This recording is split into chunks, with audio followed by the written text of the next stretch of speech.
20th Bowling Green Warren County Commission meeting.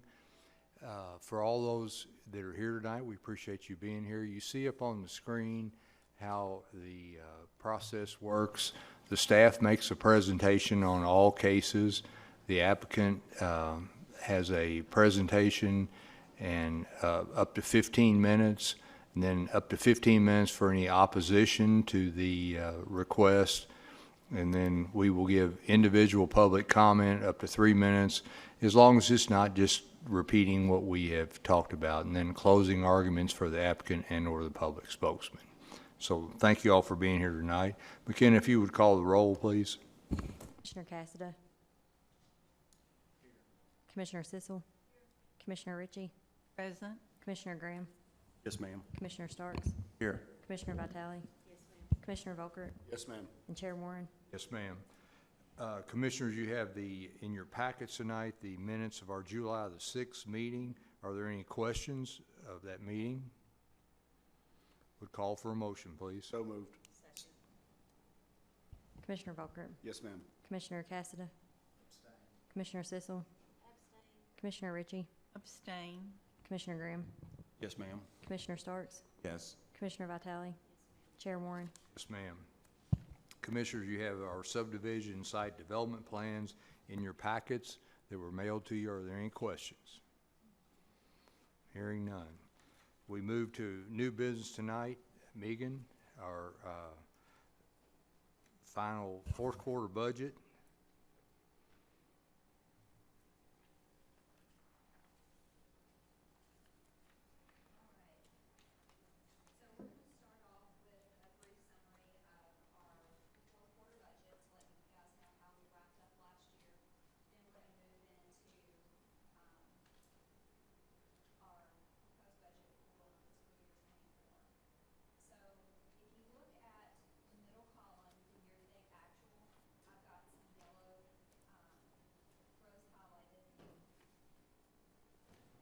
Okay.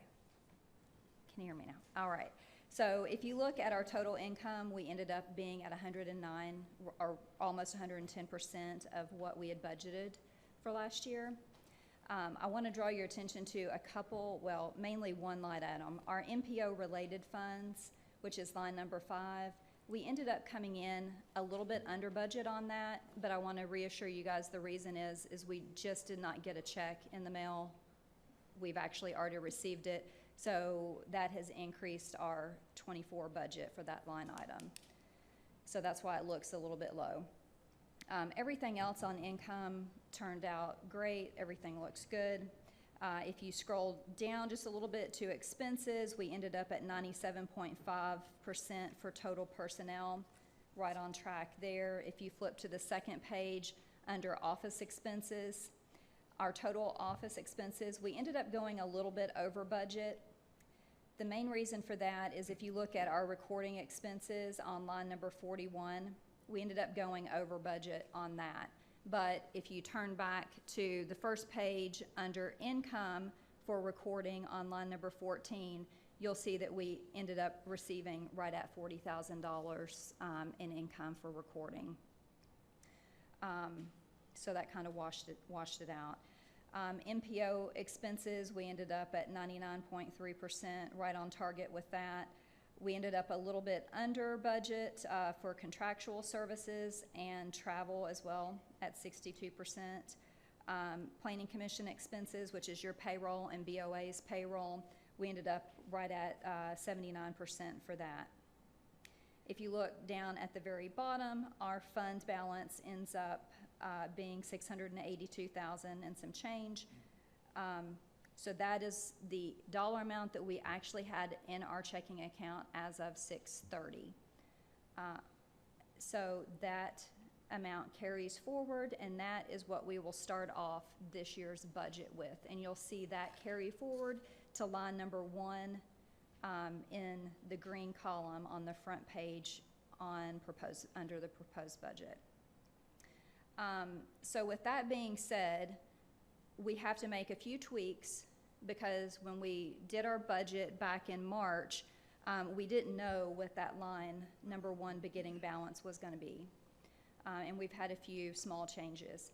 So what I have done is highlighted everything in the green column is yellow that has been changed from our previous budget that we looked at. To start off with, our MPO funds budget line number 5, as I explained earlier, I have increased that because we had a check rollover into this fiscal year from last. If you look down under expenses, under personnel, we've had a few changes there. We've gone through these changes with the personnel committee and with the budget committee.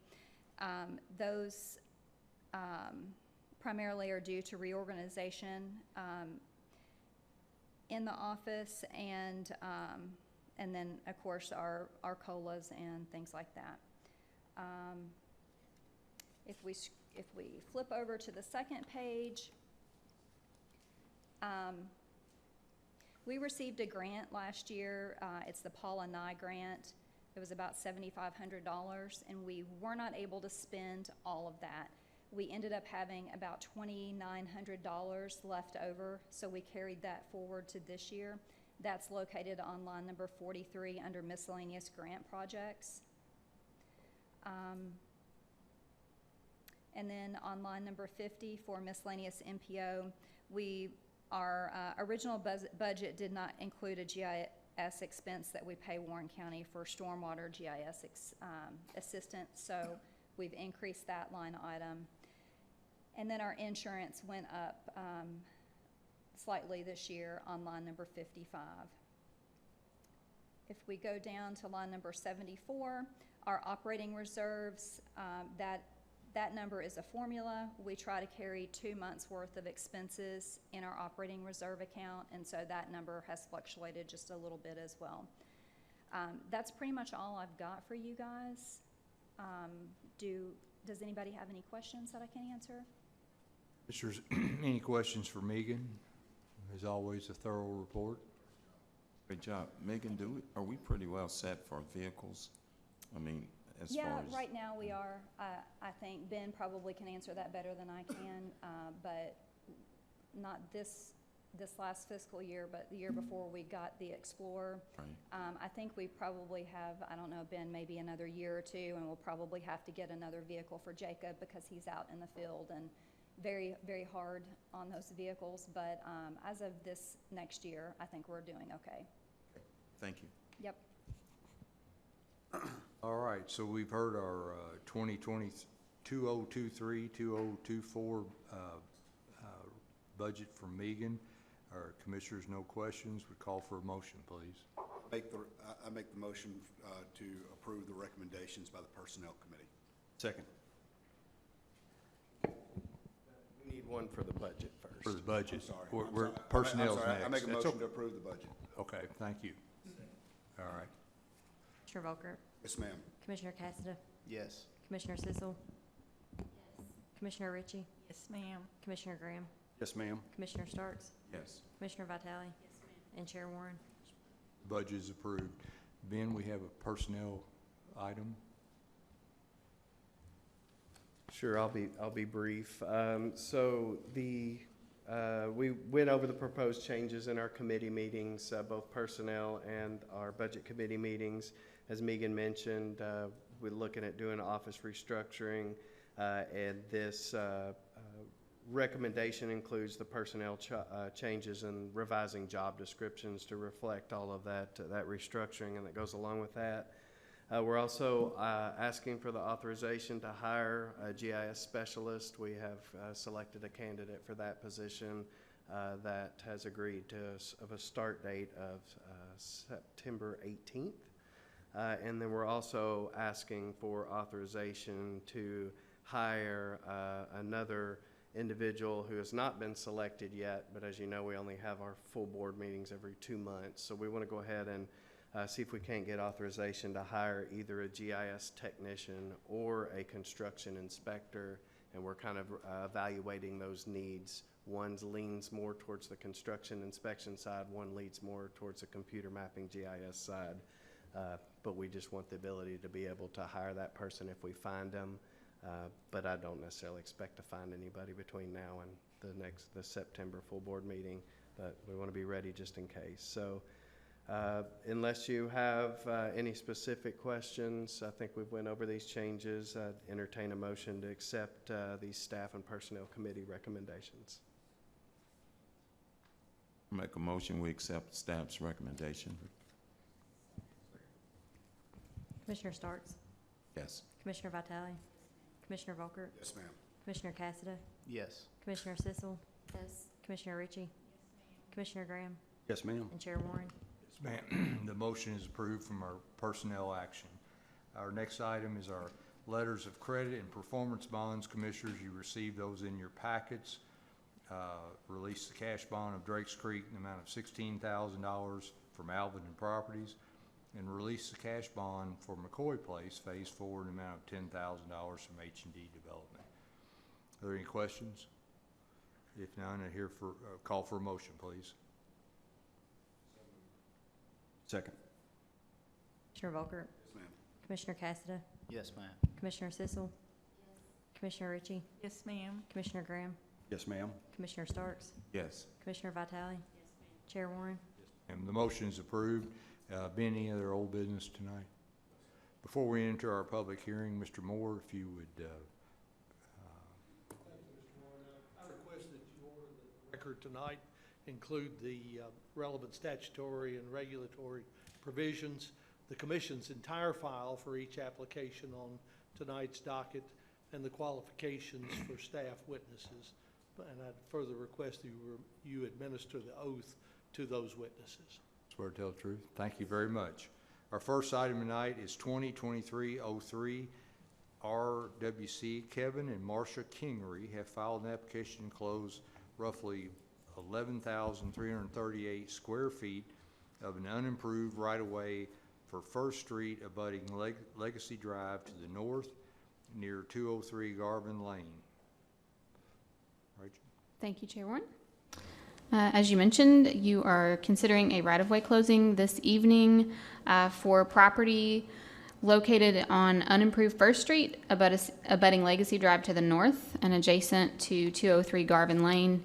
Just to get your bearings here, Kentucky 185 is here on the left-hand side of the screen, and Garvin Lane comes in right here. And so the area for your consideration is outlined in red. Let me jump to the right-of-way closing exhibit for your reference. And the staff recommendation is for approval. There is a suggested condition noted on page 2 and pending any public hearing testimony. I believe that is all I have for the staff report, but I'm happy to answer any questions. Commissioners, any questions for Ms. Hurt? Thank you, Rachel. Thank you. Is there anyone here tonight, or is the applicant here? Anything you would like to add, sir?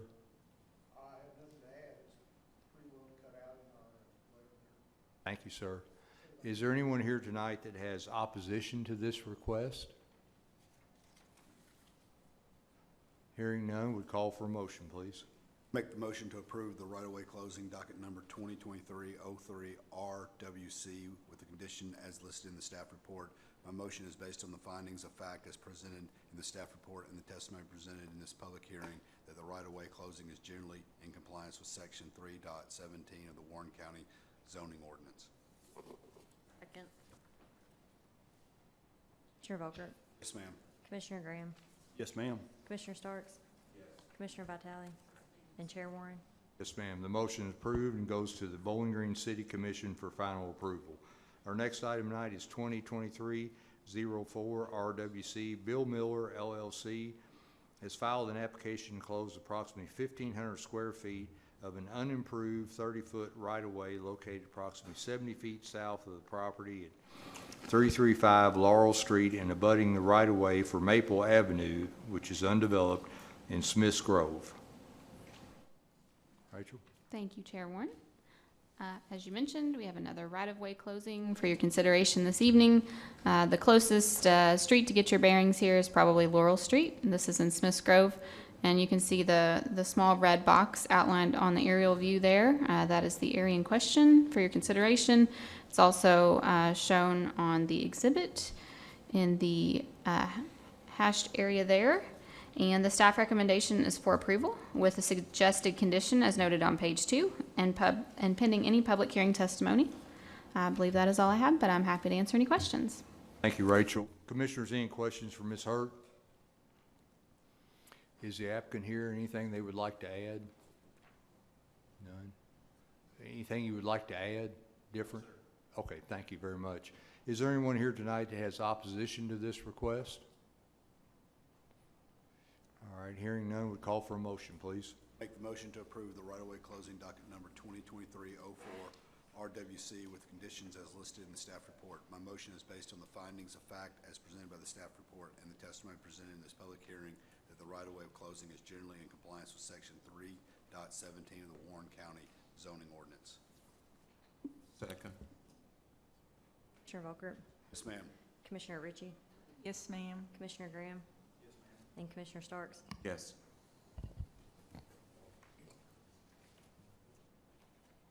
The recommendation goes to the Smiths Grove City Commission. Thank you. Our next item tonight is 2023-09 Flume Irving Materials Incorporated. The applicant and Southern Displays, the owner, have filed an application for a future land use map amendment on a tract of land containing approximately 10.97 acres located at 0 Nashville Road for mixed-use commercial to industrial and full board action. Thank you, sir. As you mentioned, the applicants have applied to amend the future land use map for property located on Nashville Road. The proposal involves amending the future land use map from mixed-use commercial to industrial. This is the aerial view of the property. You can see Nashville Road on the north side there. The current zoning is light industrial. Current use is vacant. And there's the current future land use map for your reference. So let me jump back to the site plan that was submitted by the applicant. We'll leave that there for reference. And then I did want to mention that the staff's recommendation is for approval, pending public hearing testimony and discussion of a couple of items. The first is that staff found the proposed amendment to be generally in agreement with LU 1.1.4 and compatible with the surrounding area. And then below that, you'll see that staff has noted a few considerations. The first, looking at location of building structures and parking. So I'm going to jump to page 4. And as you can see from the submitted site plan, the locations of the buildings and structures and parking areas are shown on the concept plan, but there is no requirement in the preliminary development plan conditions ensuring that the site is developed as shown on the concept plan. Second, looking at intensity of use on page 4 under surrounding land uses. If the proposed future land use map amendment is approved, the applicants later plan to file an application to rezone the property to heavy industrial and an application for a conditional use permit in order to operate a concrete batch plant on the property. There are many other uses permitted in the proposed heavy industrial zone. Staff suggested that the applicants consider prohibiting uses permitted in the heavy industrial zone that may be greater in intensity and not compatible with the surrounding area. However, this was left unaddressed by the applicants. Next, note on signage, that's on page 5. The zoning ordinance permits freestanding signage up to 30 feet tall with a maximum sign face area of 100 square feet. That's a typo in your staff report. Sorry for that. It should say 100 square feet. And that's for the proposed heavy industrial zone. The existing freestanding signage in this section of Nashville Road is shorter and smaller in size than what is permitted in the HI zone. And we've also noted that the binding elements and development plan conditions for the highway business parcels across Nashville Road limit freestanding signage to monument-style signage no taller than 7 feet in height with a maximum sign face area of 75 square feet. And the applicants did not address signage with their application. And then below that, there's a note regarding screening and buffering. We discussed during the pre-application meeting that the applicants are planning to preserve as much of the existing vegetation as possible in order to screen the proposed facility from view from Nashville Road. And as you can see on the concept plan, it indicates that much of the existing vegetation is proposed to be preserved. However, the preliminary development plan conditions that were submitted only require that perimeter trees with a caliper of 8 inches or greater, which are located within 10 feet of the property line, be maintained during development and construction. So I believe that is all from the staff, but I'm happy to answer any questions. Thank you, Rachel. So there's a couple items they did not address, is that correct? Correct.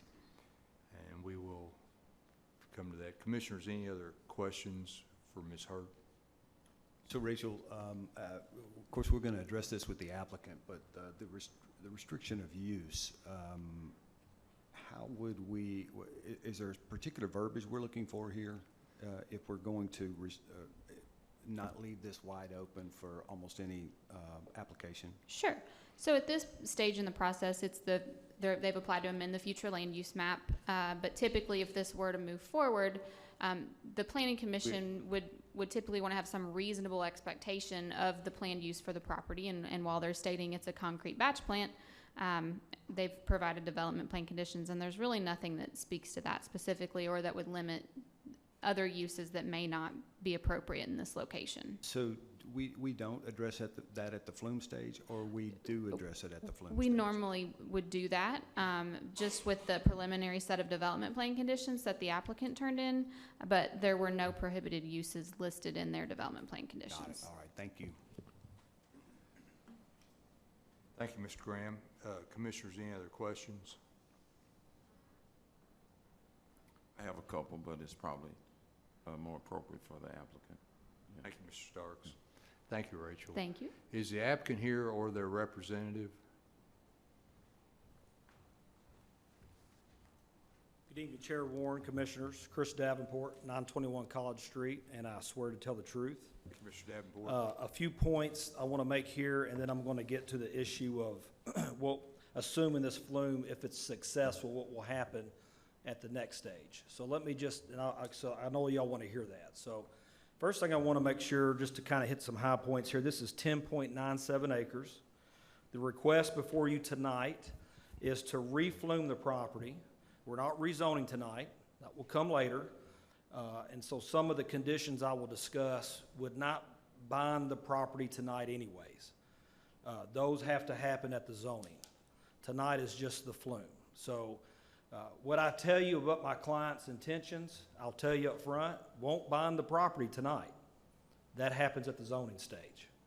And as I've always told this board, it's important that you put your promise in a DPC at the right time so that can be enforced. Tonight's not that time. Like I said, we're asking to amend from mixed-use commercial to industrial. The property has been zoned light industrial. This is going to get a little confusing because you might say, well, if the property's zoned light industrial, why are you asking for an industrial flume? It's because it's been light industrial since 1973. I think our flume came about in 2012. So the property's only been rezoned one time. It went from the original ag to light industrial, and it's been that way ever since. The question for you tonight is whether this industrial designation we are asking for is clearly compatible with the surrounding development. And I think I'll be able to show you pretty easily. I think that's a surefire yes, in my opinion. I want to, before I get to that, remind you that the staff's recommendation is for approval tonight. So I want to show you why I think is really the best argument here. So this is the current zoning map. Let me show you the flume map first. All right. The property we're talking about is this wedge. And for those of y'all familiar with Nashville Road, this is the overpass that goes over the railroad tracks, just past Western Kentucky's agricultural facility, I think off Elrod Road. So you go up over the overpass, and as you're coming down the overpass, you would see this property immediately to your left. This is the intersection, the signaled intersection going into the industrial park. So if you look at this flume map, the first thing I want to point out to you is you've got the railroad basically running north to south, adjoining our property to the rear. And I want you to look at all the properties that are adjacent to the railroad and their flume designation. industrial, industrial, industrial, industrial, industrial. I could go on and on and on. All this gray on both sides is industrial. There are about, I guess, 10 parcels that stick out as an exception to that. One is our parcel, and the other are these parcels. But what I want you to note is the current zoning map. Those parcels, although they have a mixed-use commercial flume designation, are actually zoned high industrial. So the point I'm making is that with the exception of these two little tracts right here, every tract on the map in this area that the staff has provided you either has an industrial flume designation or a current high industrial zone classification. And so to the point of, is the request clearly compatible with the surrounding development? Frankly, that's my first and best argument.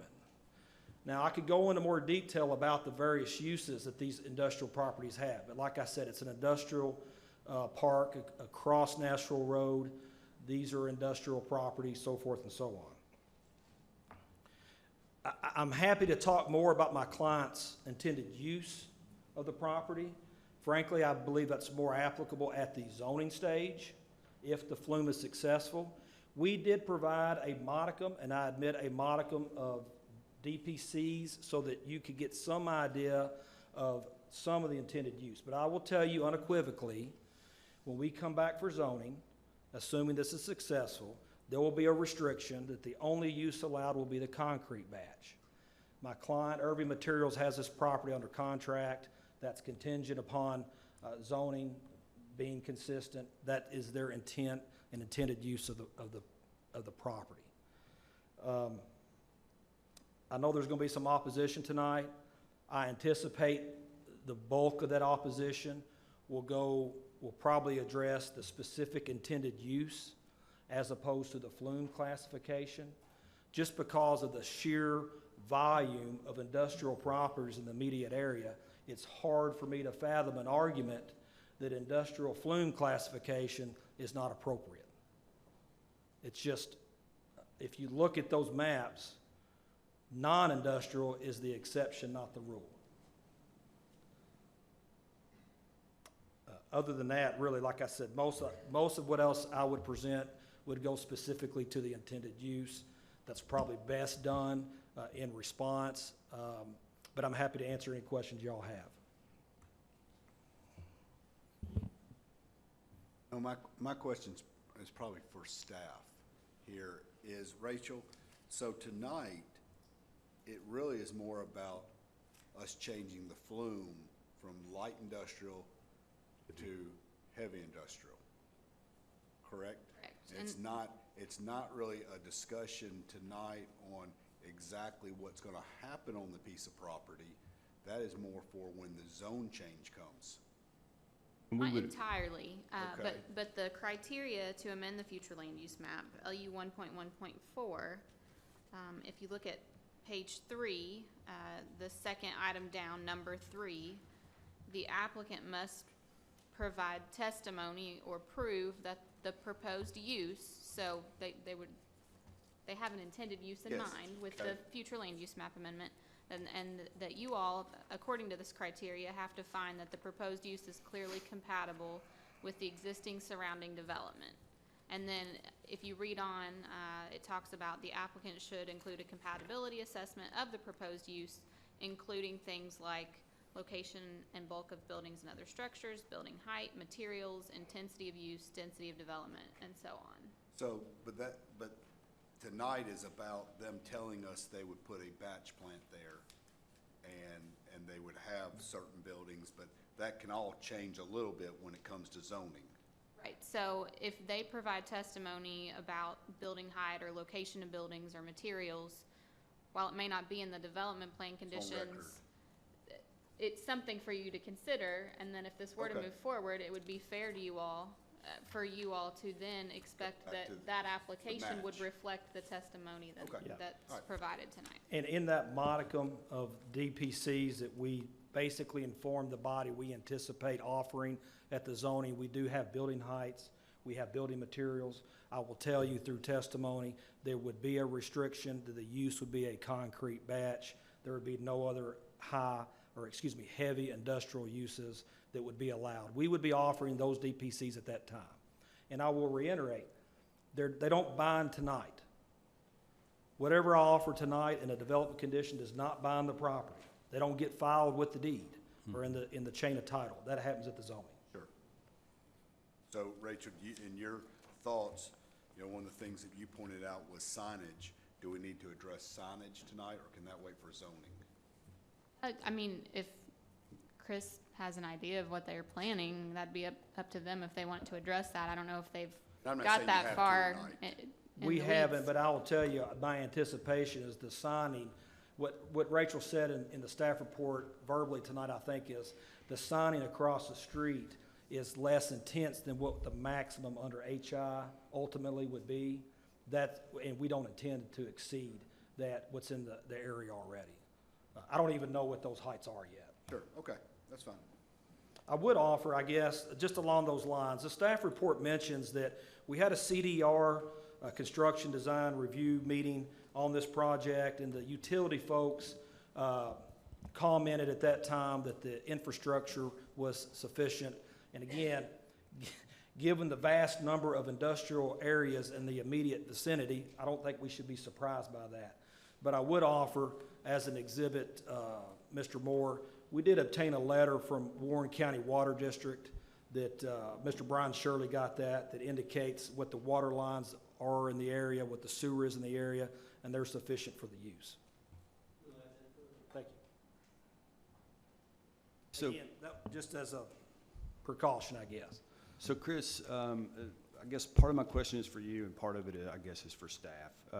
You seem to be making the argument that your applicant could go up and down the railroad track there, pick any one of those other properties, and put this plant there by right, because they're already... I'm not making that argument. Okay. What I'm suggesting is the flume designation we are wanting is identical to those properties or those properties zoning, current zoning. And I know that sounds tricky, but take this property, for example. It's zoned LI.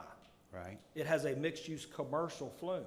It actually has, some of those properties have a higher zoning intensity than what their flume designation is because they predate the flume, if that makes sense. So if one of those properties was already high-intensity industrial, and you've pointed out some that are, right there in the same, Correct. just neighboring properties, this is for staff, could they open a plant there? With a conditional use. They would have to apply for a conditional use permit. And in that case, if the property is already zoned heavy industrial, that application would go to the Board of Adjustments. It wouldn't even come here. Right. All right. And I can tell you, Commissioner Graham, those properties would not necessitate a flume amendment. Right. They would only need that CUP from the Board of Adjustments. Okay. All right. Thank you, Chris. Commissioners, any other questions for Mr. Davenport? Chris, I have a question. Yes, sir. The property is located south of the site that's being proposed for the flume change. What types of misuse are those properties? Are those? What types of use? Yeah, what types of? Yeah. So the Commissioner Starks, I'm not sure about all of I guess what I'm getting at is, are those properties compatible with what's? So I know the property immediately to the south is, I believe that's zoned LI. That's a light industrial property. I believe you may hear from that owner or representative of them tonight as a preview of coming attractions. But that's a light industrial property. They operate, and I can let them speak to this, but I believe they operate an equipment rental facility off of that property. And frankly, Commissioner Starks, going down south from there, I'm not sure what those properties operate. I can see there's another light industrial property. Eventually, when you get to the intersection with Mitch McConnell Way, I believe that's the 5-star, if I'm not mistaken, relatively new. I think the LI next to the equipment rental is a strip mall that has various, I believe, various uses in it. Like there used to be an outpatient rehab center there, I believe. I think Mr. Pinarola owned that, and then built apartments behind it.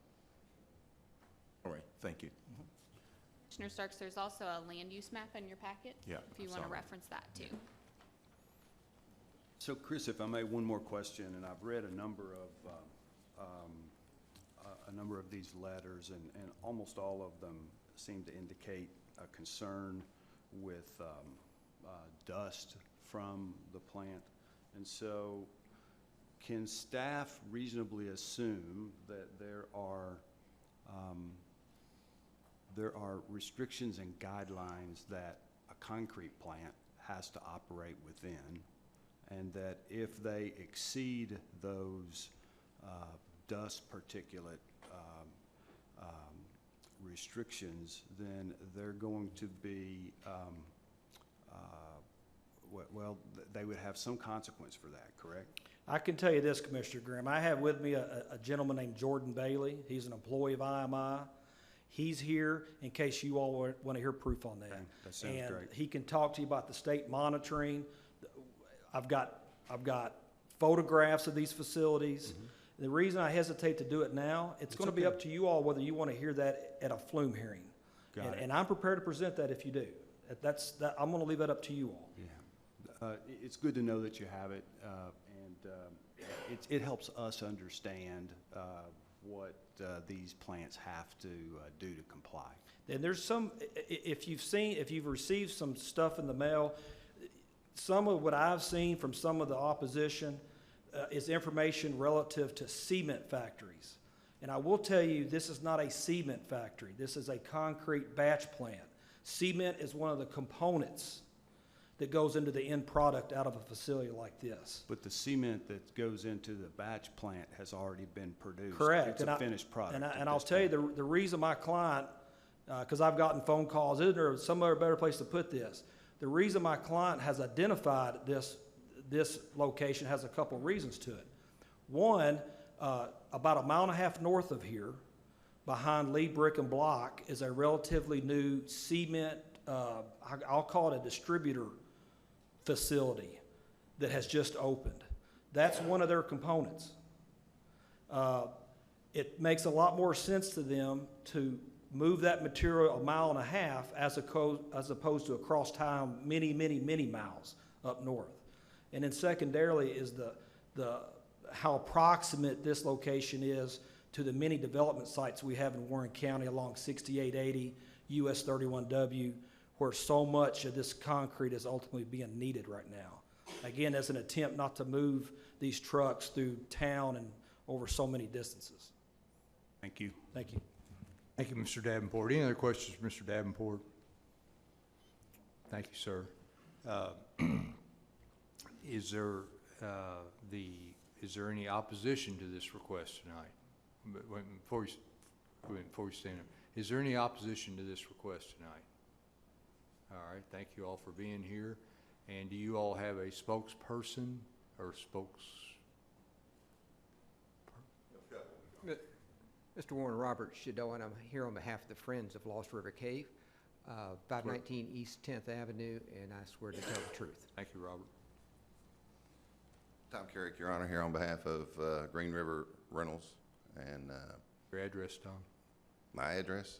Yes, sir. We got to put it on the record. Oh, you want their address? as No, opposed to mine? we want yours. Well, mine. Okay, 1025 State Street. Thank you. I swear to tell the truth. Thank you. Mr. Sherwin. Thank you, Commissioner Warren. I'm here on behalf of the Friends of Lost River Cave, and they are opposed to this application because of the concerns that they have related to the effect that this property and the changes to this property are going to have to the groundwater. As you all know, what happens on Nashville Road does not necessarily stay on Nashville Road. It flows into the groundwater, and that ends up in Lost River Cave. And from time to time, heavy industrial facilities simply have a negative impact on the cave, which is an asset of this community.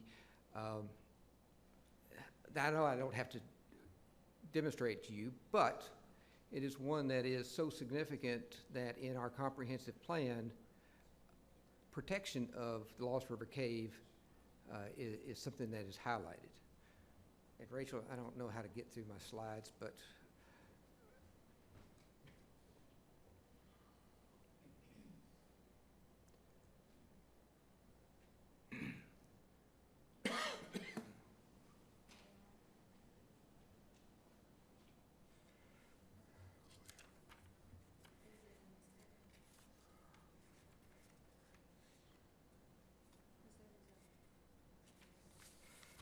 all right, well,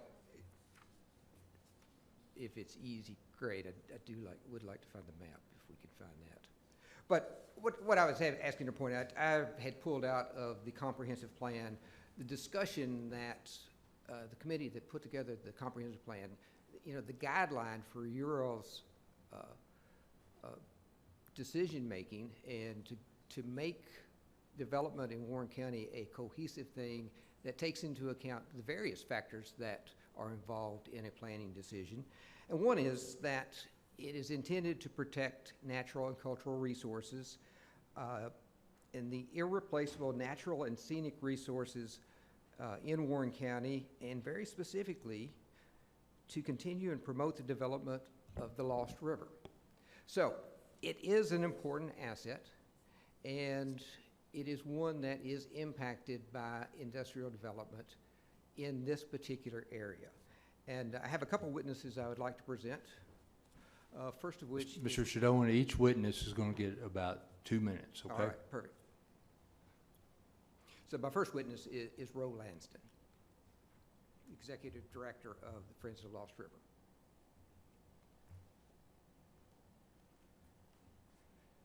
Ro, you can have that. Yes, ma'am. If you would state your name and address, please. Roella Lanston, 1547 Chenoweth Circle. You swear to tell the truth. I do. Thank you, ma'am. Thank you. Ms. Lanston, would you explain to the commission your position with Lost River Cave and why you have a concern about this particular project? I serve the Board of Directors as the Executive Director and CEO. I've been with Lost River Cave since the year 1999. And I would like to tell you a little bit about how this has potential impact on Lost River Cave and the watershed. For the past 30 years, the Friends have provided this community with a safe, natural environment to enjoy the outdoors. Lost River Cave is a place in this community where people can go to rest, relax, and reconnect with nature and with one another. As you've seen in the county's, and we didn't get to show you, in the county's own commission plan, in the county's own comprehensive plan, the Flume, Lost River Cave is identified in more than one place as an iconic historical, cultural, and geologically significant place in this community. And over the years, Lost River Cave has become an integral part of the fabric of this community. At this moment, I think it's important for this board to understand, and you may be aware of bits and pieces, but understand the impact and the extent of our impact in this community. Over the past 30 years, we have pieced together bits and pieces of land, and now the park has a total of 72 acres. It provides both city people and county people free access through our trails to woodlands, wetlands, and wildlife. Each year, over 60 people are married at the cave. 5,000 school children experience hands-on nature education. 50,000 people show up in just 3 weeks in October for the annual Scarecrow Trail event, and another 80,000 visitors ride the boat into Warren County's own natural wonder. We reach a lot of people. In order to protect the park and the cave and to provide future generations with access to these experiences and many more, We cannot take risk with this watershed. This is part of the community's water supply and the very lifeblood of Lost River Cave. To protect the park and the cave and to provide future generations, oh, I said that. No, I didn't, sorry. The Lost River Cave in the flume is identified in more than one place. The Lost River watershed, I should say, has been identified as extremely vulnerable, the highest level of vulnerability for a watershed that is in the flume. The vulnerability of the Lost River watershed has been demonstrated on more than one occasion in just the past few years. In 2019, gasoline vapors prompted the city to declare an environmental state of emergency. In 2021, runoff from a local detergent plant had its own significant impact to the cave system. We believe there's a reason to be concerned about this proposed amendment to the flume. Lost River Cave is important, it is vulnerable, and we cannot afford to take a risk with it. Thank you very much. Robert, does your other person have something different? Yes. 2 minutes, please. All right. Next, I'd like to call Annie Holt. She is a geologist with the American Cave Conservation Association. Yes, ma'am, your name and address, please. My name is Annie Holt, and I'm at 639 Clark Circle here in Warren County. Thank you. And I Swear to tell the truth? swear to Yes, tell ma'am. the truth, yes. Yes. Ms. Holt, what is your position with the American Cave Association? I'm a karst geologist and the education director. Okay. And what is your educational background? I am a geologist and hydrologist and past geophysicist within the Lost River Drainage Basin. And have you, over the years, had an opportunity to be involved in the mapping of the Lost River watershed? I most certainly have. Over the years, this drainage basin has been the focus of many studies by Western Kentucky University and their students, including the Center for Cave and Karst Studies, of which I worked for 10 years doing research. As a result of the substantial amount of data that has been collected, it has allowed us to not only delineate the basin, but to also locate large groundwater flow routes. And so I draw your attention to a portion of the karst groundwater flow in the vicinity of Bowling Green, Kentucky map. The portion that I have up on the screen actually shows the site in question, and we can see from this map that multiple groundwater routes, Couldn't find it. there it is, multiple groundwater routes surround the site in question. So we've got some to the north and also some to the south. Now, what I really want to point out, though, are the two to the south, because one of which is only about 375 feet from the northern part or the northernmost corner of the site, and then the lower one is its injection site was about 350 feet from the southernmost. So although we cannot say 100%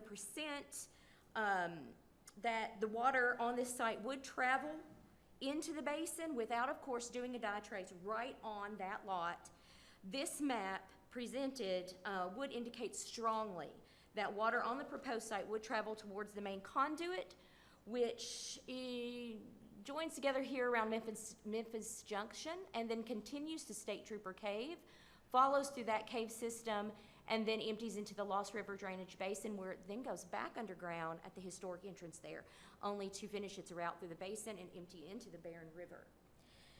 So why is this a concern? I'll finish up with my few moments left. Why is this a concern? Well, the materials that are handled at this site in the event of a spill or an improper management of stormwater runoff could be detrimental to the highly unique ecosystem that exists inside the cave. Those organisms, they need a very stable environment in order to survive, and a lot of contaminants that get into the system can alter those parameters, one of which is pH. The materials on this site could alter the pH.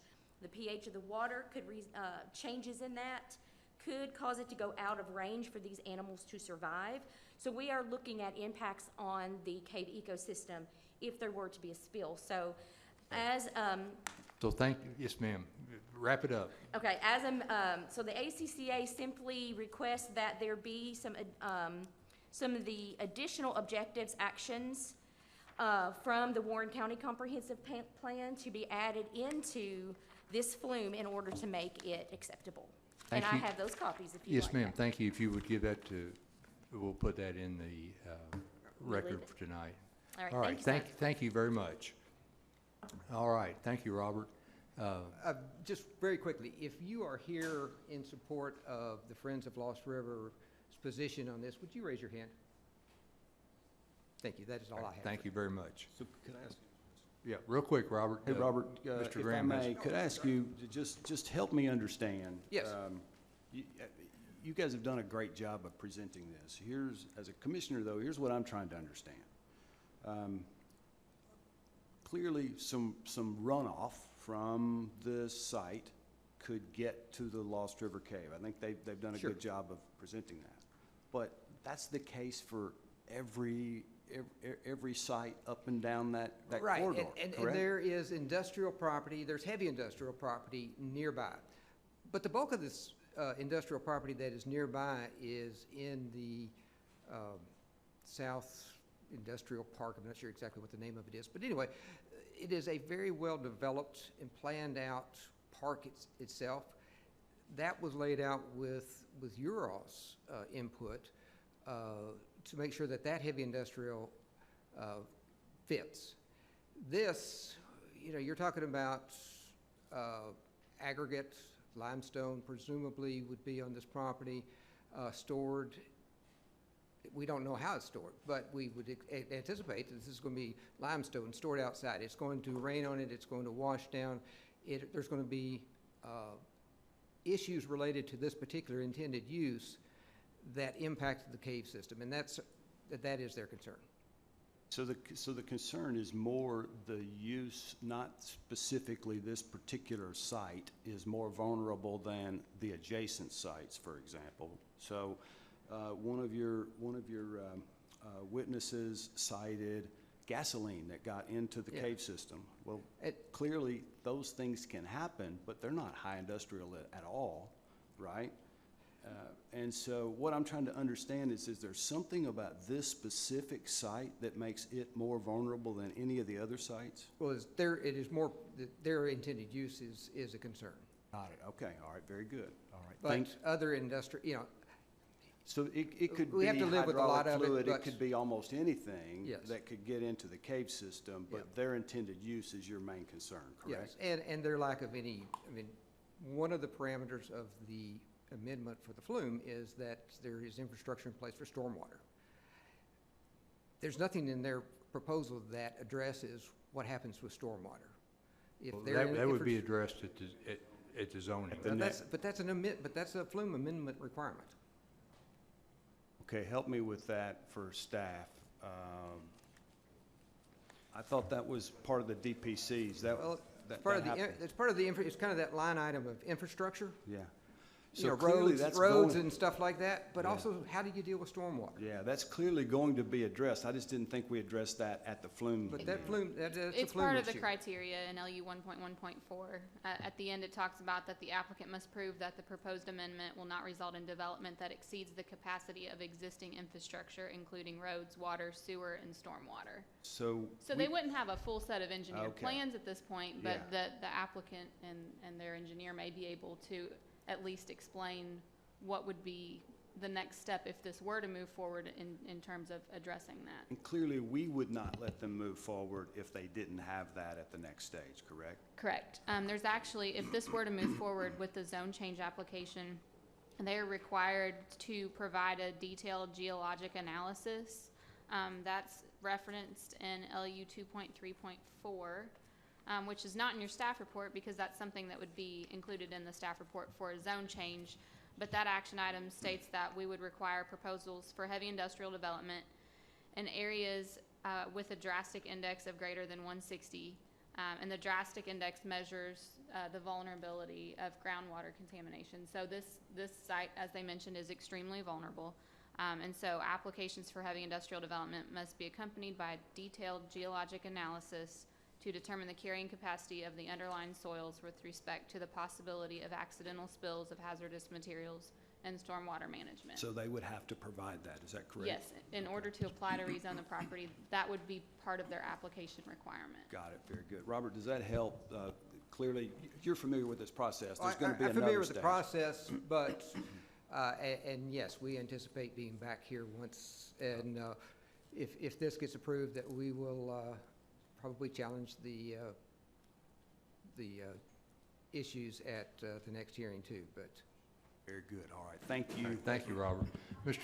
I have a follow-up question. So I understand what you're saying, and, when looking over everything, I did not see where compliance for the objectives listed under 1.2 and 1.3. So will those also be covered? Yes, I believe the list that's sitting right here, those are standard items that are evaluated with a zone change application. Tonight with the future land use map amendment, we've only pulled out the LU 1.1.4 action item because that's specifically in reference to amending the future land use map. Okay, so these do not need to be listed in the compliance review of the flume. Correct. That would come at the zone change level. Zone change. All You right, got thank you. Thank you, Robert. Mr. Carrick? Yes, sir. Mr. Warren and Commissioners, I'm here on behalf of Green River Rentals and Bob Warner. I've got him going to testify in just a couple seconds here. What I wanted to point out is that this is an amendment to the flume from mixed-use commercial to industrial. I think, Mr. Folkert, you mentioned, are we changing to heavy industrial tonight? No, it's just industrial. Then they'll have to come back. But even at that point in time, it would be changed. If it goes from industrial then to heavy industrial, they would still need a conditional use permit. So this is indicating a drastic change in this area. Now, our concerns consist of not only the water, but health and safety for our employees and neighbors. There's apartments in the area, increased traffic, aesthetically unappealing with regard to a major road coming into Bowling Green, and how it could affect property values in the area. So with that, I'm going to ask Mr. Robert Warner to come up. Robert Warner, 1623 River Green, and I promise to tell the truth. What happened to Dean? Just introduce yourself, tell them a little bit about your background.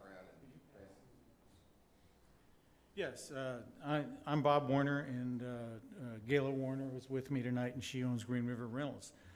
Now, Green River Rentals rents and mainly is in a renting business of construction equipment, and we work on it. And we have employees that are working outside all day long. We also have an open air shop where everything is just wide open to the outside. We've been here since for 30 years with the same business, and through all this time, it's been light industrial mixed use, and apartments have been built in this zone, which is appropriate. And there's the Stillwater apartments. There's 49 of them that would be 300 feet away from this proposal change. There's also the Southern apartments. There's 140 apartments there that's within 900 feet of this proposed change. Not to mention Hunter's Crossing, which is a heavy residential area that's close, and a Smart Start childcare where they have children playing outside. We're concerned about the health, and we've looked up studies and found that the studies show that there's opportunity for residue, toxic dust that can cause health issues. If you take a look at the first picture of the map that's there, you can see those studies show that the danger zone is 1.25 miles away from the proposed flume change. We're concerned for our workers and our residents. And IMI has been cited for air quality records and pollution violations in Louisville in 2020 and in Nashville in 2019. Let me ask you, I'm not sure you said this or I didn't hear it.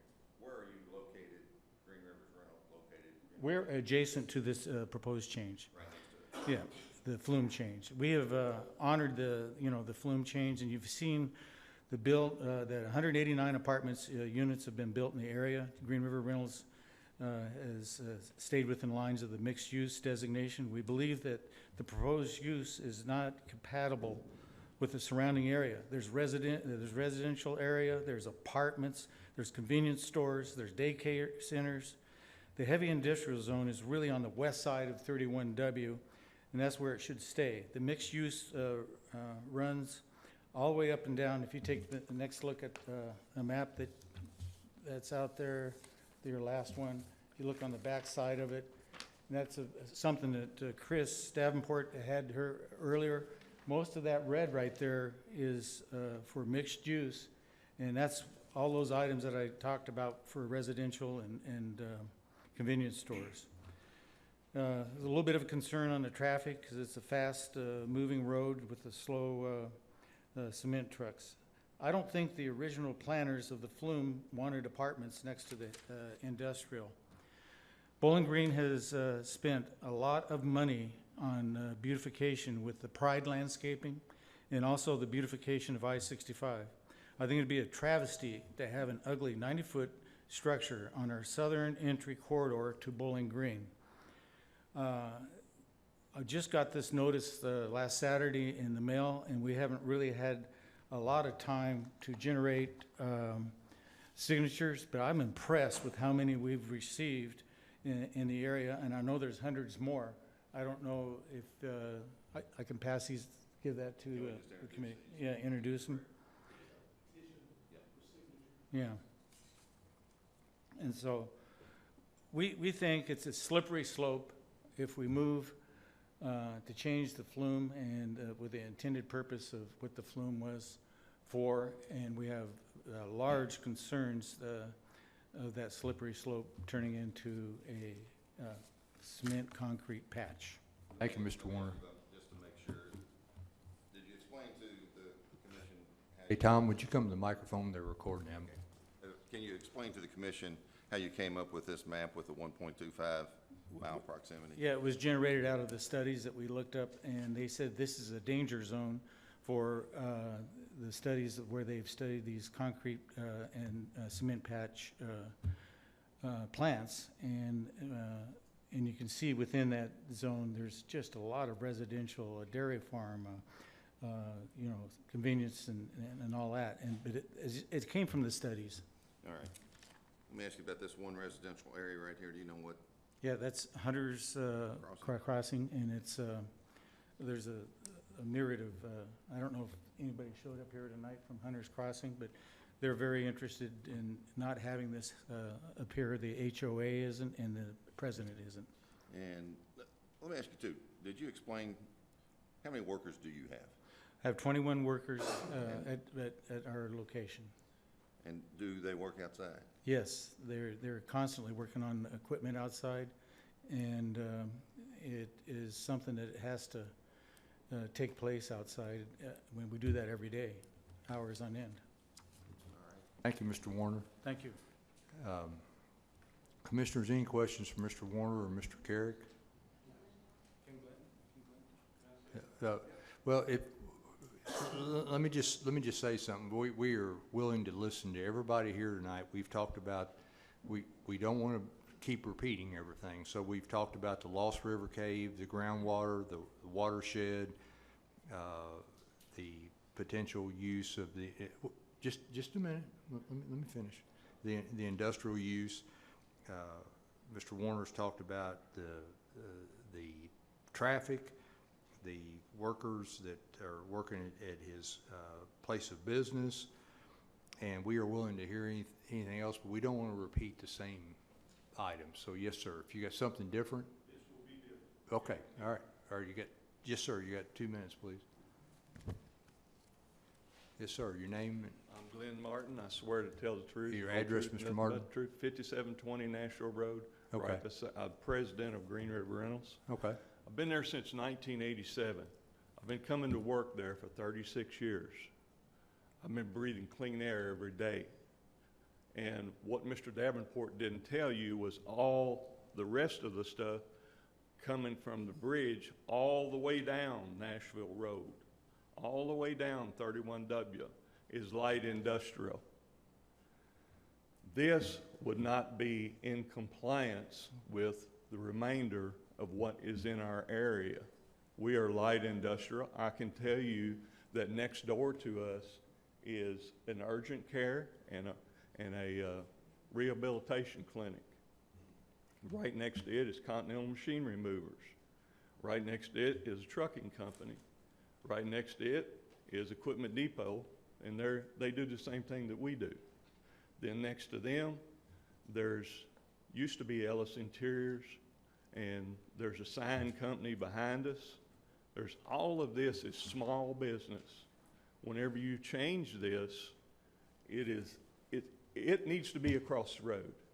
You know, Mr. Davenport didn't tell you, he pointed out a few of those things, but what he didn't expose to you was that all of the rest of those companies down through there, whenever you change this to heavy industrial, the light industrial, the rest of those are going to suffer too.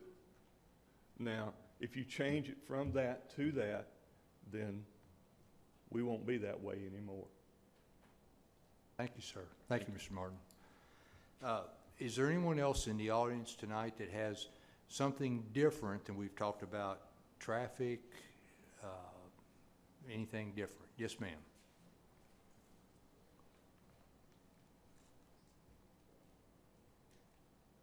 I'm Kathy Severns. Your address, please. 104 Pine Needle Court. Okay. And I live between Lost You River. swear to tell the truth, I'm sorry. Yes, I do. Yeah, okay, all right. I live between Lost River Cave and the proposed site.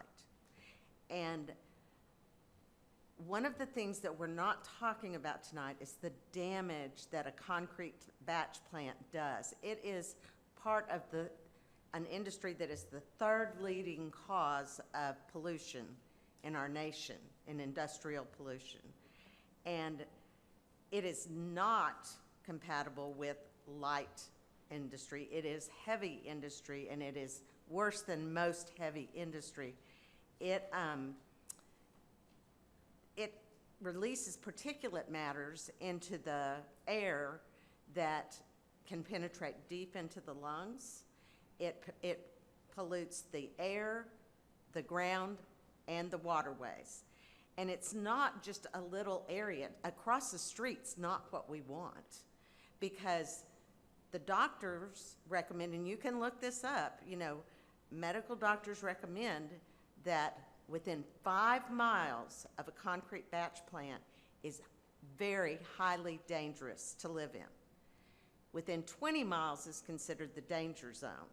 It's not compatible with residential and people working outside. I have a garden outside. I don't want that on my garden, you know, and I spend a lot of time outside. So I'm very concerned, and I'm concerned that you're wanting to say, okay, it's not our problem, let's pass it on. I would like to see it stop here. Okay, thank you, ma'am. We are here to hear everybody tonight. There's no preconceived Thank you. notions. And we've talked about pollution, water. Is there something different that anybody else, we want to hear everybody, but we want to hear something different. Yes, ma'am.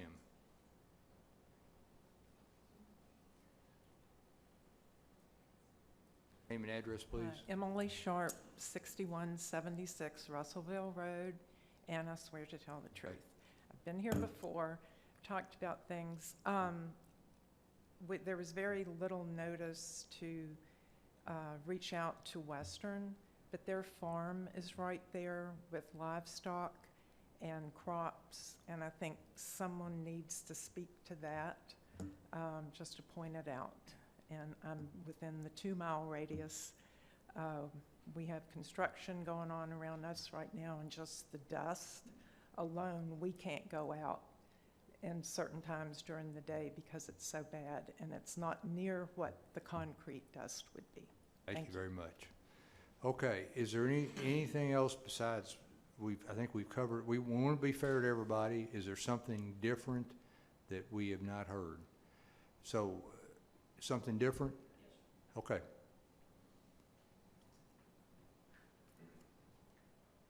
Your name and address, please, sir. My name is William Knight, 124 Pikes Peak Way. All right. And I swear to tell the truth. Yes, sir. Yes. I'm a representative of the HOA board of the Summit subdivision, and one of the things that we were concerned with, as already been mentioned, is the dust and the particulates. But also within that area range, there is a new proposed elementary school that will be going up right there off of Dillard Road. So that could be a concern for the dust and the particulates. So. All right, thank you, sir. All right. Anything else tonight? So, is there something different? Okay.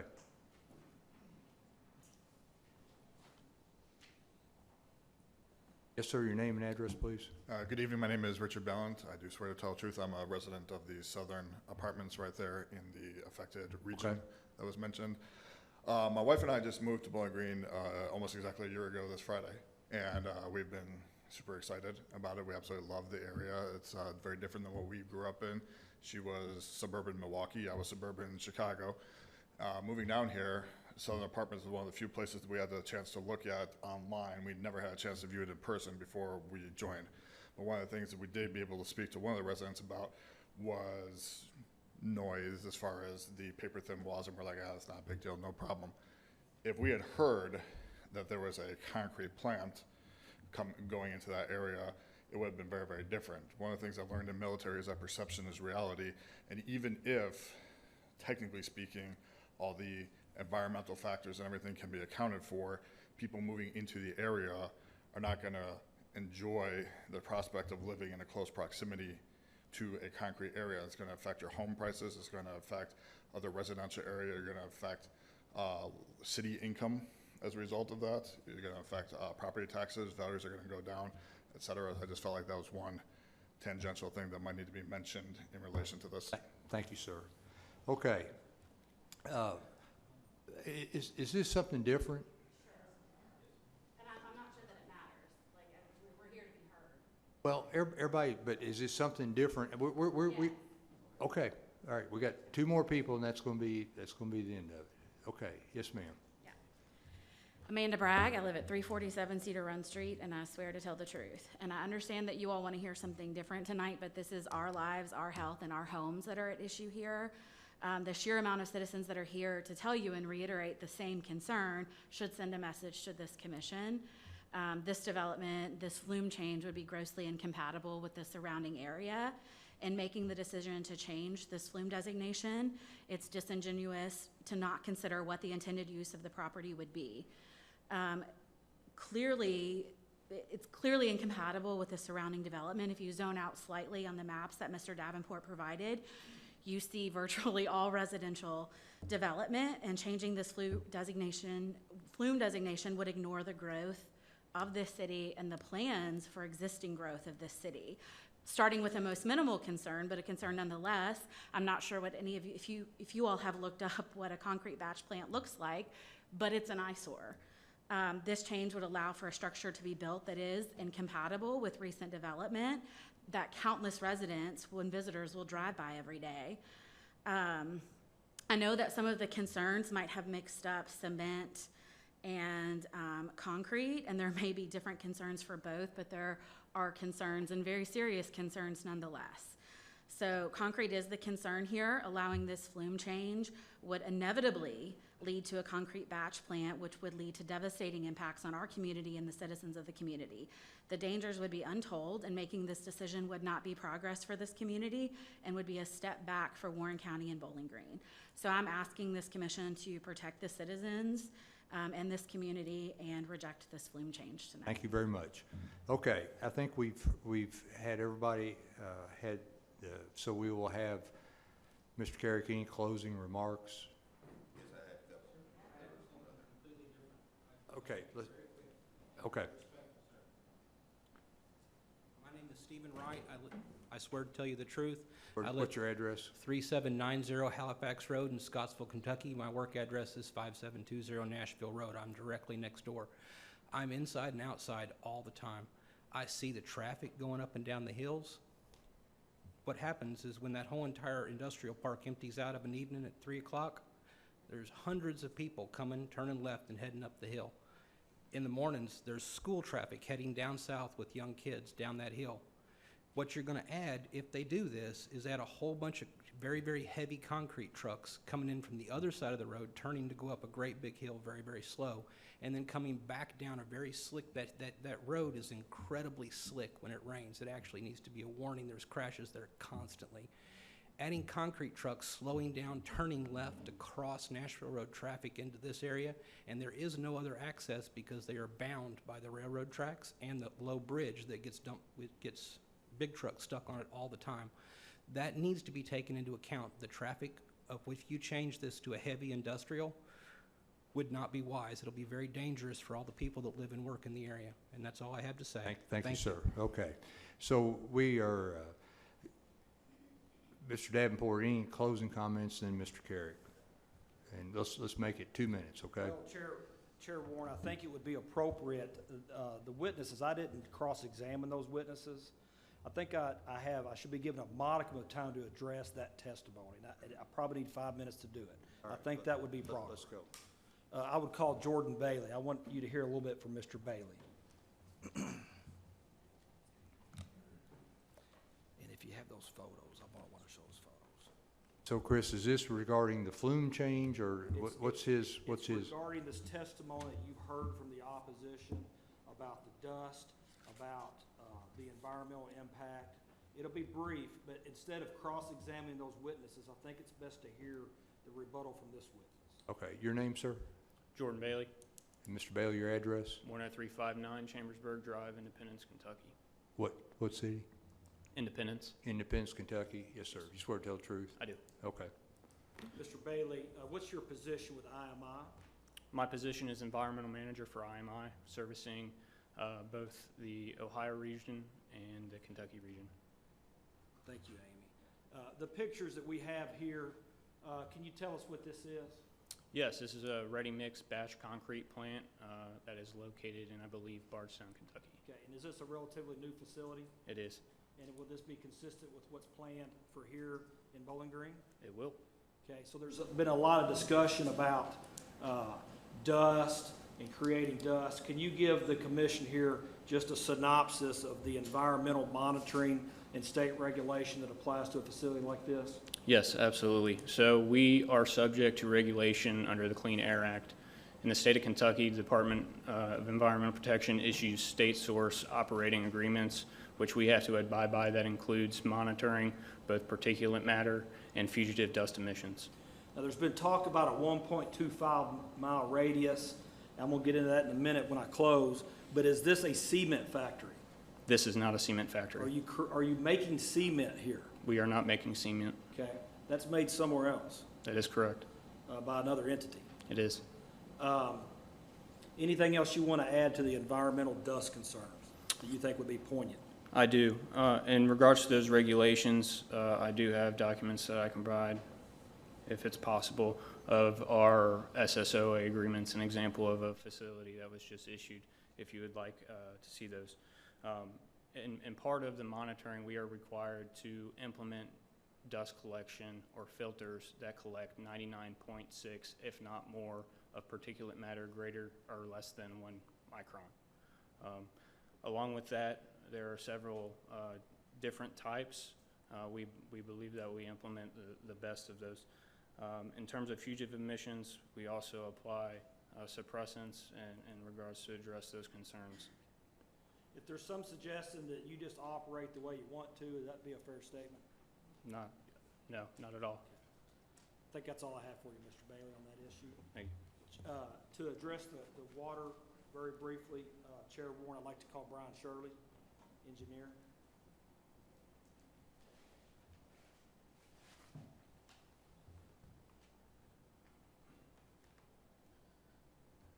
Brian Shirley, 1136 South Park Drive, Newsburg, to tell the truth. Thank you, Brian.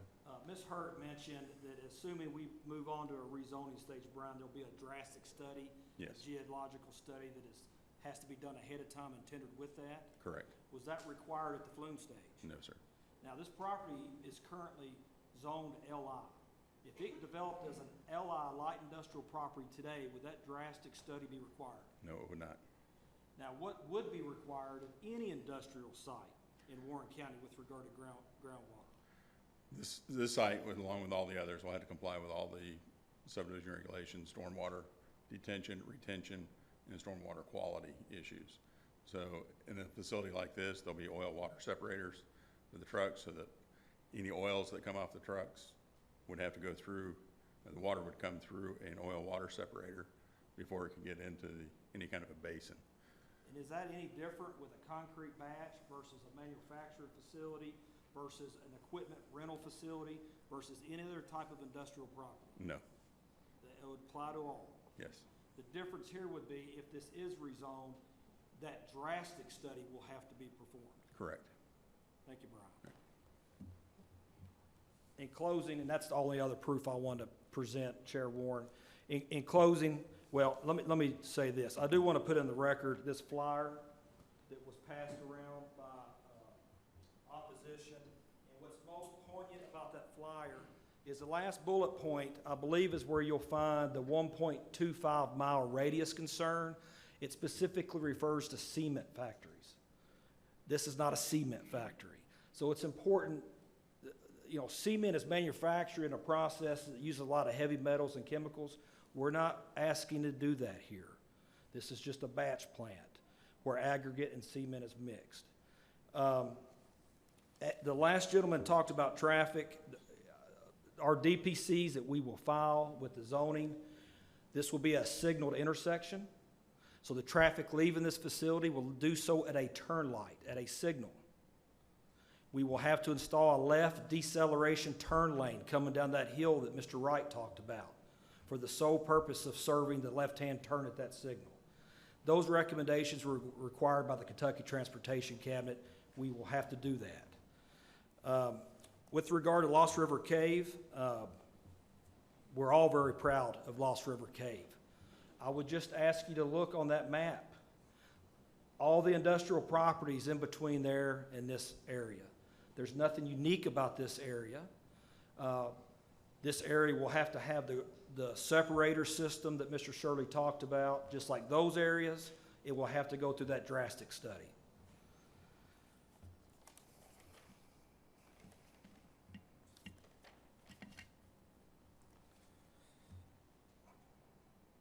Just while you're making your next Yes. point, just real quickly, I just want to make sure, this photo that we see, is that a representation That's a of what batch plant.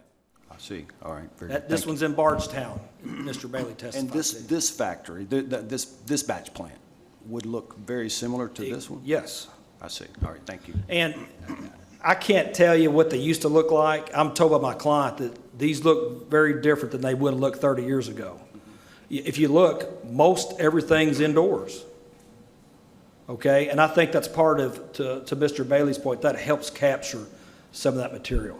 The last thing I'll say is, with aside from Lost River Cave, most of the opposition you've heard tonight is from a neighboring industrial property.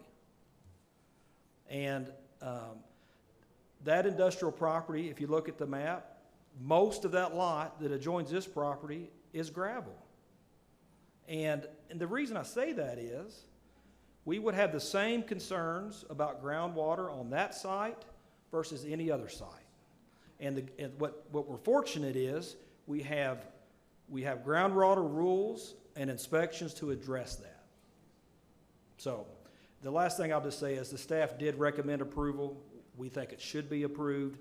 Industrial flume designations are more common in this area than not, and I don't think this property is any different. Mr. Carrick, any closing remarks? There will be and is considerable opposition to this flume amendment and ultimately the zone change. The burden of proof is on the applicant.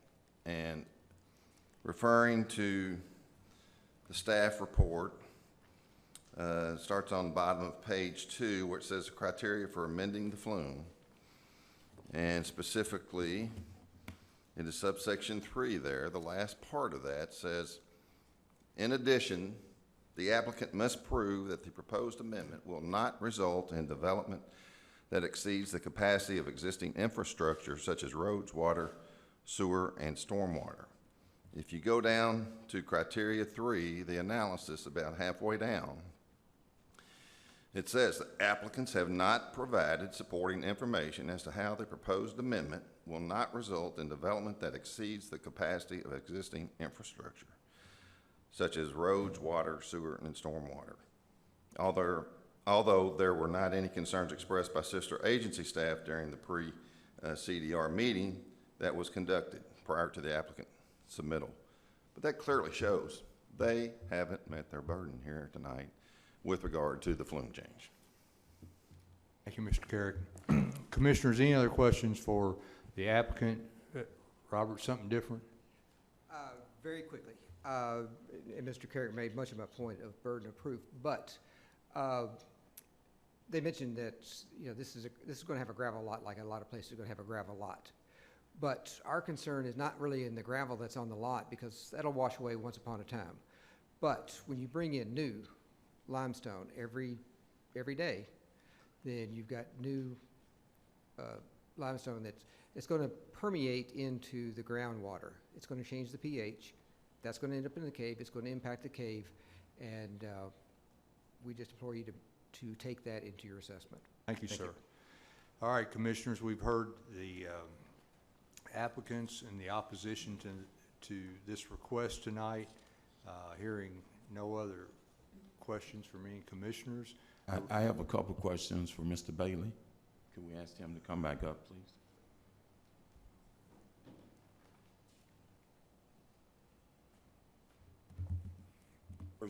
First question is the Barstown plant.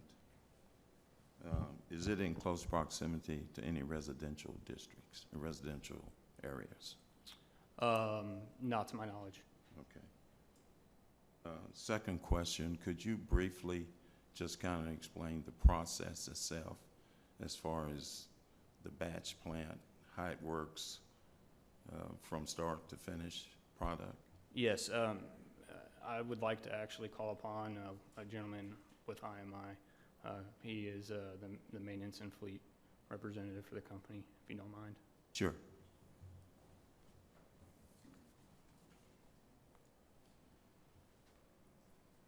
Yes, sir. Your name and address, please.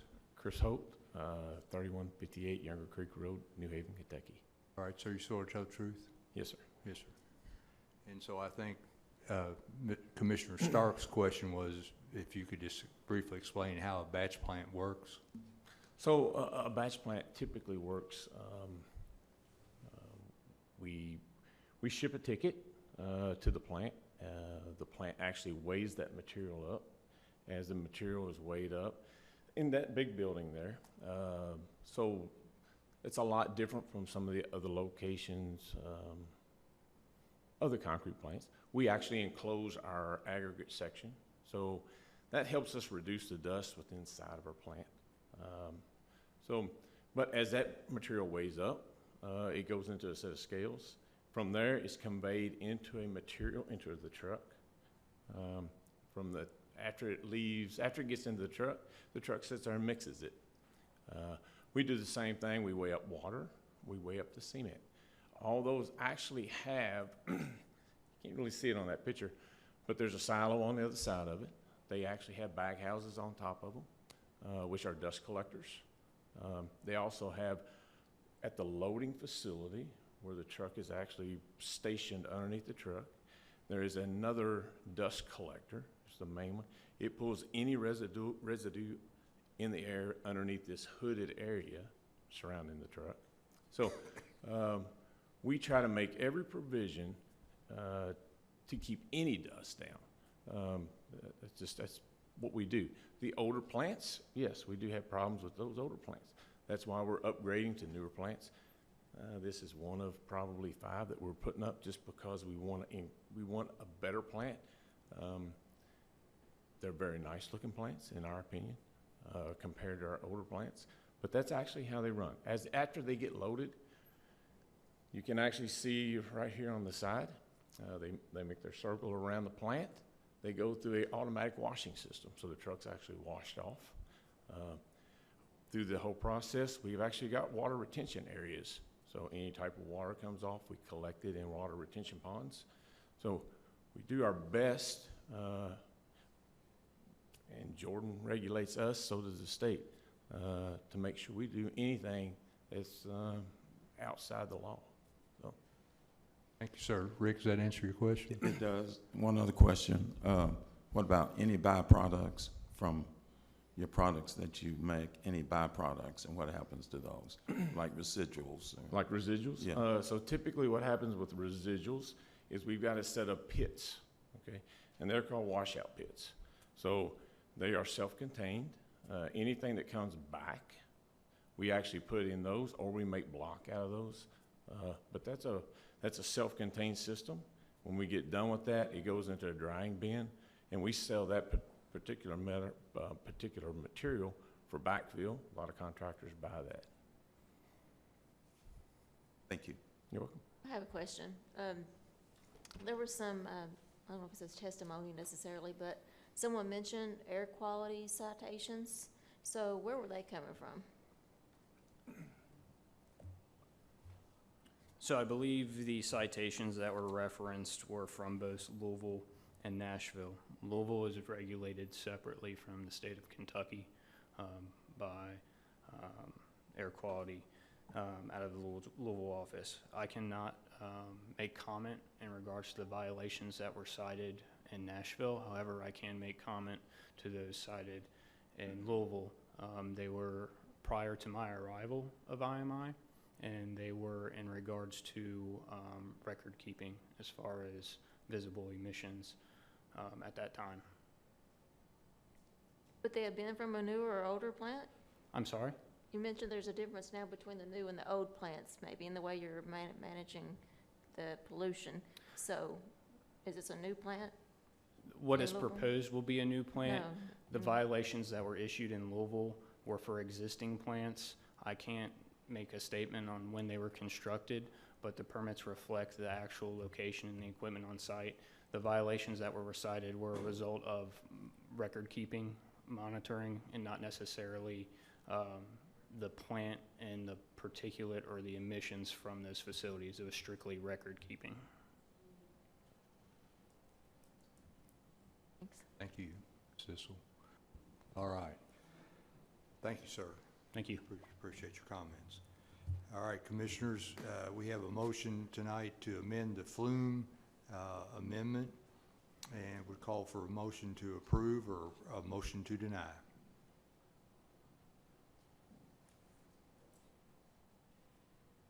Make the motion to approve the proposed future land use map amendment, docket number 2023-09 Flume. Based on the testimony and documents presented in the public hearing, the proposed Flume amendment has met the criteria to amend the Flume as outlined in LU 114 in the comprehensive plan. Further, I request this motion include the summary of evidence and testimony presented at the witnesses at this public hearing. Second. Commissioner Volkert? Yes, ma'am. Commissioner Cassada? Yes, ma'am. Commissioner Sissel? Commissioner Ritchie? No. Commissioner Graham? Yes, ma'am. Commissioner Starks? No. Commissioner Vitale? And Chair Warren? No.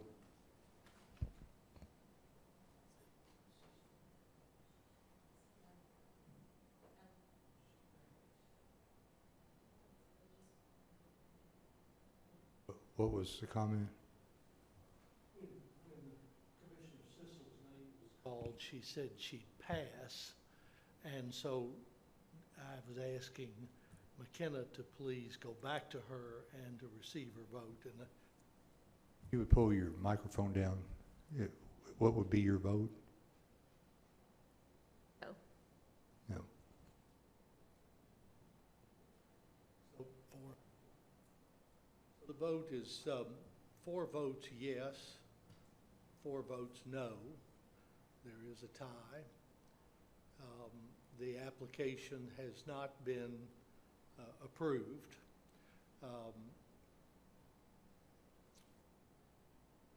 It's a tie vote.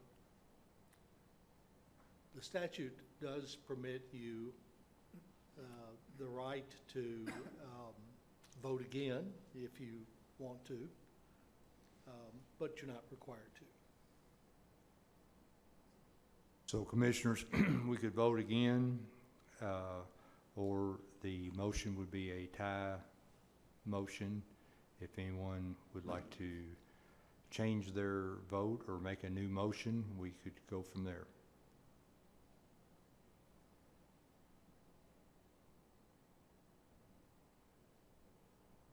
All right, so hearing none, it would remain as a tie. And what's our next steps, Mr. Counselor? There's been no approval of the application for flume amendment, and so the parties will have the right to appeal what is final action to the Circuit Court of Warren County.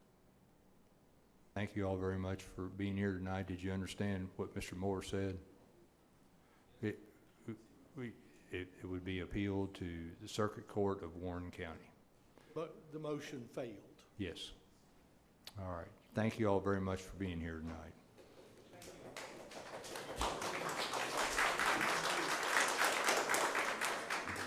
Our next item tonight is 20. If you all, we've got some other business to conduct, please. Our next item tonight is 2023-45Z County.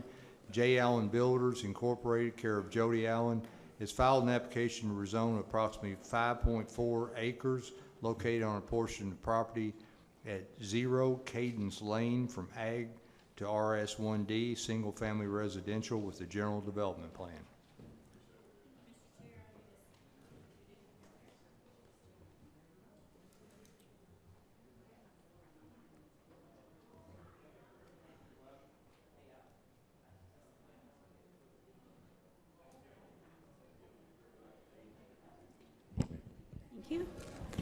We had a pre-application meeting on March the 22nd of this year for the property that you mentioned.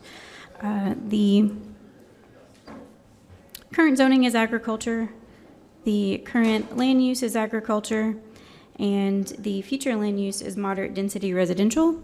And again, the applicant is proposing to rezone from agriculture to RS1D, single-family residential, in order to expand the current Harmony subdivision. The proposed expansion contains approximately 20 new lots, but will not increase the overall number of lots originally proposed when the original subdivision was rezoned in 2022, and that was to be a maximum of 330 lots. And the site plan can be found on page 7 for your reference. Looking down at the bottom of the page, staff recommendation is approval, pending public hearing testimony and discussion of the following. The proposal complies with the majority of the criteria assessed in the review process and is generally compatible with the surrounding area. That is all we have for a staff report. Happy to answer any questions. Thank you, Amy. Commissioners, any questions regarding this proposal? All right, hearing none, is the applicant here or any comments you would like to make? Jody Allen, 1131 Fairview Avenue, swear to tell the truth. Thank you, Mr. Allen. Just real briefly, this was just a piece that has always been designed to fall into the overall plan. Like she stated before, it was originally, the lot count was taken into the overall, in the original zoning. When we've always been in discussion with Mr. Napier, at some point in time he decided he ever wanted to sell that property, and he finally did, and so the design has already been in there from day one. So this is really not an expansion, just a little piece that we're filling in. Thank you, Mr. Allen. Commissioners, any questions for Mr. Allen? Is there anyone in the audience tonight has opposition to this request? Hearing none, Commissioners would call for a motion, please. Make a motion to approve the proposed zoning map amendment together with condition upon the general development plan, docket number 2023-45Z County. Based upon the testimony and documents presented in this public hearing, the proposed zoning map amendment is consistent with the adopted Focus 2030 comprehensive plan as demonstrated by its compliance with the objectives and action items presented in the staff report.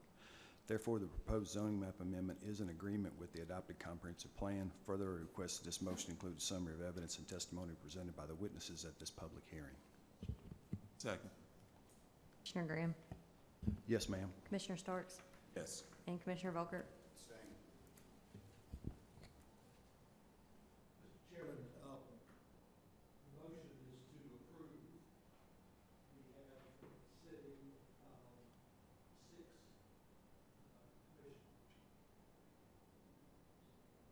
This is just Warren County and Plum Springs. We have seated the Warren County Commissioners and the Plum Springs representative. Plum Springs representative is not here because that position is vacant. And there have been 2 votes cast yes, and 1 vote cast as an abstention. And according to the rules of order, that abstention goes with the motion. And so the vote is therefore 3 votes yes, no votes no, and the motion is approved. Thank you, sir. This motion goes to Warren County Fiscal Court for final approval. Our next item tonight is 2023-47ZBG, Platinum Development, LLC, care of Austin D. Coleman, has filed an application to rezone approximately 12.42 acres located 0 Whitney Drive from ag to light industrial with a general development plan. Jenny? Thank you, Chair Warren. We had a pre-application meeting back in May for the property outlined on Whitney Drive. The current zoning of the property is ag and LI. There's a little sliver right on Whitney Drive that's LI. Current land use is agriculture, and then the future land use designation is mixed use commercial. Go back to their site plan for your all's reference. Again, they are proposing to rezone 12.42 acres from ag and LI to just LI in order to develop the property with a 100,000 square foot industrial building. Staff's recommendation is approval, pending public hearing testimony and discussion of the following, and that is that the proposal complies with the majority of the criteria assessed in the review process and is generally compatible with the surrounding area. That's all that staff have, but I'm happy to answer your questions. Thank you, Jenny. Commissioners, any questions? Is the applicant here or their representative like to make a comment? Kevin Brooks, 1010 College Street. I swear to tell the truth. Thank you, Mr. Brooks. I'm here as the attorney for the applicant. We don't have anything to add, but we are here. Our engineer's here. We'll answer any questions you might have. Commissioners, any questions for Mr. Brooks? Thank you. Is there anyone here in the audience tonight that has opposition? All right, hearing none, we call for a motion, please. Make the motion to approve the proposed zoning map amendment together with and condition upon the general development plan docket number 2023-47ZBG. Based on the testimonies and documents presented in this public hearing, the proposed zoning map amendment is consistent with the adopted Focus 2030 comprehensive plan as demonstrated by its compliances with the objectives and action items presented in the staff report. Therefore, the proposed zoning map amendment is in agreement with the adopted comprehensive plan.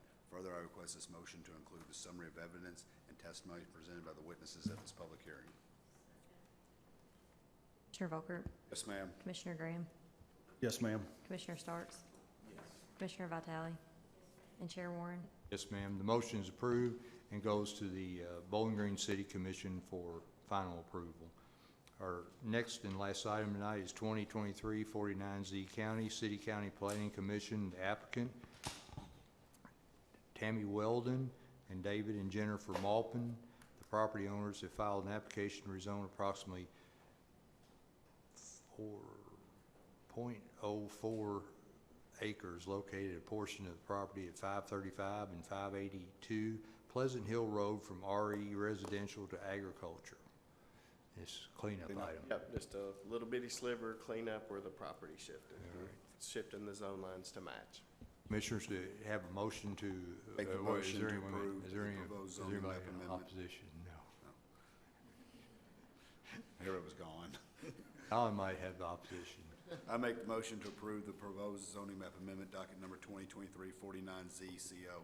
Based on the testimony and documents presented at the public hearing, the proposed zone map amendment is consistent with the adopted Focus 2030 comprehensive plan as demonstrated by its compliances with the objectives and action items presented in the staff report. Therefore, the proposed zone map amendment is in agreement with the adopted comprehensive plan. Further, I request this motion include the summary of evidence and testimony presented by the witnesses at the public hearing. Second. Commissioner Volker? Yes, ma'am. Commissioner Graham? Commissioner Starks? Yes. Commissioner Vitale? And Chair Warren? Yes, ma'am. Motion goes to the Warren County Fiscal Court for final approval. Any other discussion items, Mr. Peterson? Oh, just appreciate the support for the changes that we'll be implementing and always hiring new staff to get more help in here. Well, thank you for all you and the staff do, and Mr. Moore, thank you for keeping us on the straight and narrow every week. Appreciate all you guys for your time and service to the community. So we are adjourned.